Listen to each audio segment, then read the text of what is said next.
आज ये कार्यक्रम एक मैसेज देता है। भारतीय जनता पार्टी की आइडियोलॉजी जो है वो नीचे तक पहुंचा सके, भारतीय जनता पार्टी कर क्या रही है उसको बात आगे बता सके, ये आप हम सरकार को कहता है। उस रोल के लिए आप जा रहे हैं। खास करके युवा जो यहाँ स्टेज पे हैं, उसे देश की आगे बढ़ना है, उसे समाज की आगे बढ़ना है, उसे जिले की आगे बढ़ना है। कि अगर युवा पीछे नहीं आगे, ना वो समाज आगे बढ़ सकता, ना वो जिला आगे बढ़ सकता, ना देश आगे बढ़ सकता।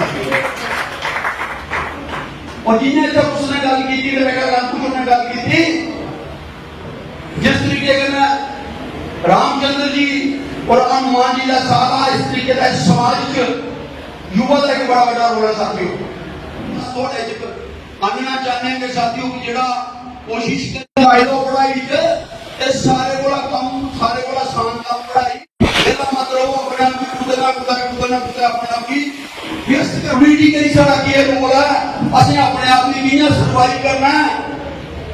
कश्मीर एक तरफ है, जम्मू एक तरफ है, और एक एक वर्टिकल जी डिवीजन हुई है। ये सारा ये सारी गल भी समझना हो। दो गल्लां करिए, मैं अपनी मान लीजिए जवाब देगा। मैं तुझे लिख के नहीं हूं। अगर 2014 बीजेपी की सरकार नहीं आती, अज सांबे वाले झूठी है, लखनपुर के बाहर जाना पड़ा साथियों। जिले हालात बनाए गए इस नेशनल कॉन्फ्रेंस और जेडी पीडीपी की सरकार जिन्हें कन्ने कदे कदे चलिए चलते हैं। लेकिन साथियों ये याद रखो, इस बार ये लड़ाई है, मैं अपने छोटे भाई अगर जो प्लीज थोड़ी देर बड़ा देर हो बैठे पता कि इस बारी चुपना क्या है वो वक्त वापस ले आना जरा 90 का जिला हुकूमत कश्मीर की साड़ी माते भैने कोई इज्जत करी है और इन्हें वापस पूरे हिंदुस्तान की कदर किया है। क्या तुम तो वक्त ले आना चाहते हो? अस ये सोचना, ये सोचिए वोट देना। साथियों आज भारतीय जनता पार्टी ने जम्मू कश्मीर की बचाई लेना, खास करिए जम्मू के लोगों की जिस किस्म के लोग रुके घेरा करते दिख रहे हो अपने आस है इनकी पता तुझे नहीं पता कदे हालात बने अज भी। और अगर भी सरकार आई है जी आ गई जिथे बैठे देखो दी है सारी उधर बाबा जी नहीं है साथियों। ये जम्मू जम्मू टोल का जम्मू है।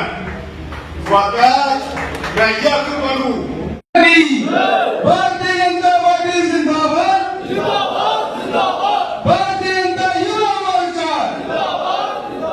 भारतीय जनता पार्टी का मूल भाव क्या है, विचार क्या है, हम उसको जाने समझे। ये दो चित्र जो मेरे सामने लगे हुए, मुझे लगता है मैं पहली दो पंक्तियों को छोड़ दूं तो मुझे नहीं लगता कि इनके बारे में हम सब लोग जानते होंगे कि इनकी फिलॉसफी क्या है, इनकी डॉक्ट्रिन क्या है। पंडित श्यामा प्रसाद मुखर्जी को हमने नाम सुना होगा, लेकिन उन्होंने क्या किया हमारे लिए नहीं जानते होंगे।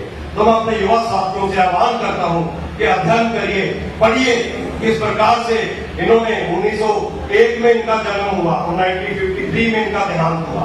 हम लोगों के लिए कांग्रेस की सरकार में मंत्री इंडस्ट्री और कॉमर्स के सबसे छोटी उम्र के वाइस चांसलर बेंगौर से उठकर हमारे लिए इन्होंने 1953 में शहादत दी। ये हमको जानना पड़ेगा, पढ़ना पड़ेगा। 1952 में जनसंघ के पहले अध्यक्ष के रूप में इन्होंने काम किया। ये चीजें हमें सुननी पड़ेगी, अध्ययन करना पड़ेगा, तभी हम लोगों का मन करेगा कि हम किसी के बुलावे के बिना भारतीय जनता पार्टी के कार्यक्रम में जाए। अगली बार ऐसा ना हो कि सलाथिया जी ने मुझे ये बुलाया था, उनका देश हुआ तो मैं जाऊंगा, मुनीर जी ने बुलाया, तिलाधर जी ने बुलाया, उसके साथ पंडित दीनदयाल उपाध्याय जी जिनका जन्म 1916 को हुआ और 1968 में मुगलसराय स्टेशन पर इनका देहांत हुआ। 1967 में जनसंघ के अध्यक्ष बने।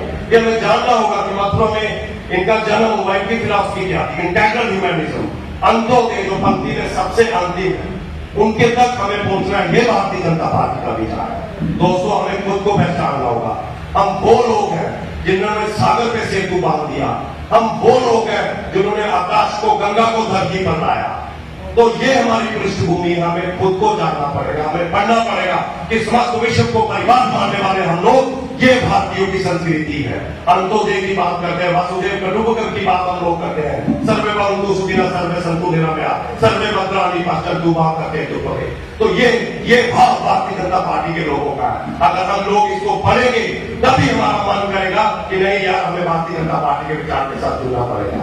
हम किन लोगों ने ये सहभागी कर दिया, आप लोगों के ज्यादा कौन जान सकता है कि कितने बलिदान आप लोगों ने किए।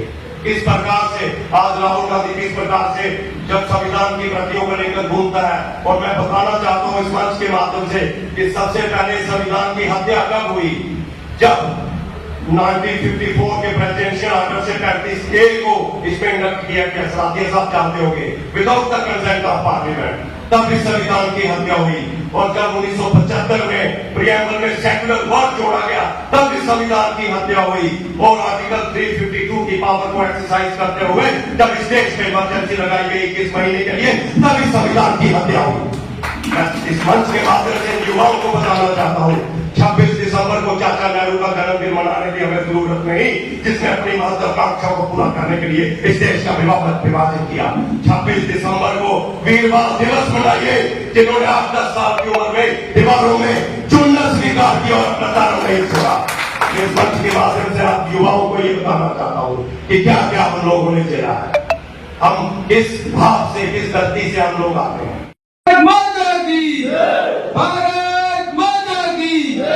देखिए, भारतीय जनता युवा मोर्चा की द्वारा हमारे पूरे प्रदेश भर में भारतीय जनता युवा मोर्चा की तरफ से युवा सम्मेलनों का आयोजन किया जा रहा है, जिसमें हमने पिछले कल राजपुरा में भी युवा सम्मेलन का आयोजन किया था, जिसमें सैकड़ों युवाओं ने भाग लिया। और इस कड़ी को आगे बढ़ाते हुए आज सांबा जिला में हमने युवा सम्मेलन को ऑर्गेनाइज करवाया, जिसमें हमारे प्रदेश से हमारे मुख्य वक्ता भाई विकास चौधरी जी हमारे बीच रहे। और ये युवा सम्मेलन करवाने का हमारा एक ही उद्देश्य है कि हमारे जो नौजवान हैं उनको भारतीय जनता पार्टी के बारे में, जो उनका इतिहास है उसके बारे में पता चल सके, और जो भारतीय जनता पार्टी की जितनी भी नीतियां जो युवाओं के लिए खासकर हमारे तरफ से चल रही हैं प्रधानमंत्री मोदी जी के नेतृत्व में, उन सब का पता चल सके। और हमारे जो नौजवान साथी हैं ताकि हमारे देशभक्ति के उसमें देश सेवा के लिए आगे आए और हमारे साथ भागीदार बने, ये हमारा सबसे मेन उद्देश्य था। और हमारे जो नौजवान जो नशे के उसमें लगे हुए हैं या नशे की तरफ बढ़ रहे हैं, जिनका तरफ नशे की तरफ झुकाव है, ताकि हम उनको साथ मिलके उनको बाहर निकाल सकें और भारतीय जनता पार्टी की तरफ देश सेवा की तरफ अग्रसर कर सकें।